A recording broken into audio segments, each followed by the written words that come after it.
ஆண்டாண்டு தோறும் அழுது புரளாதீர், மாண்டார் வருவார் நம்பீட்டு கூரைக்கு. மரண அறிவித்தல்.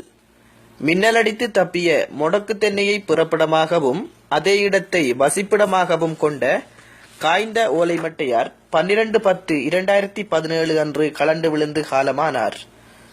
அன்னார் மொடக்கு தென்னையின் மூத்த புதல்வரும் பச்சையோலையின் மூத்த சகோதரரும் குருத்தோலை குறும்பட்டி ஆகியோரின் ஒன்றுவிட்ட சகோதரருமாவார். மற்றும் இளநி ஈக்கில் ஆகியோரின் அம்மப்பாவும் பன்னாடை பூக்கம்பாளையின் பெரியப்பாவும் பழத்தேங்காயின் மாமனாரும் சிரட்டையின் சித்தப்பாவுமாவார். மற்றும் முட்டுக்காய் பக்கத்து குலை முறிந்தமட்டை பக்கத்து மரம் இவர்களின் உறவினரும் பழுக்கல் மற்றும் கருக்காய் ஆகியோரின் பாசமிகு தாத்தனாரும் உரிமட்டையின் ஒன்றுவிட்ட சகோதரருமாவார். மற்றும் அணில் கடித்த இளநியின் அருமை நண்பரும் 5 நாட்களுக்கு முன் கலண்டு விழுந்த மற்றுமோர் மட்டையின் பாசமிகு நண்பருமாவார்.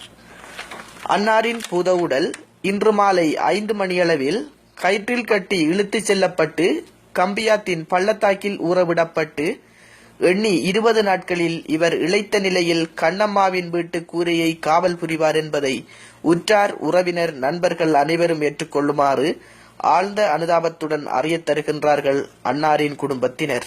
தகவல் தென்னந்தோப்பு. ஆண்டாண்டு தோறும் அழுது புரளாதீர்.